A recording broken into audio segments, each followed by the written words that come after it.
Vaig començar amb el Diàbolo, perquè hi havia un Diàbolo al meu poble, a Guissona, i llavors després un frare dels caputxins de Sarrià em va demanar si volia anar a fer Diàbolo i pallasso a Sant Joan de Déu, i dels 15 als 18 vaig fer molt circ social, d'anar a fer espectacles a Nespresso, a immigrants, prostitutes, alcohòlics, drogadictes, gent rica, tota mena de gent rara. I d'aquí m'agradà i vaig començar a fer l'escola de circ de Rogelio Ribes, després me'n vaig anar a Bèlgica a Brussel·les, a l'escola superior, i des de llavors ja fa 10 anys que estic com a professional. Soc portador d'aeris,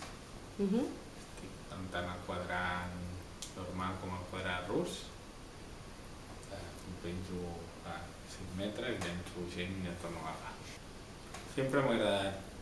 combinar la vessant artística amb altres vessants i he fet direcció, he fet cursos de tècnic, he fet de tota mena de coses, he donat cursos, he fet blogs, dirigeixo i sobretot em formo.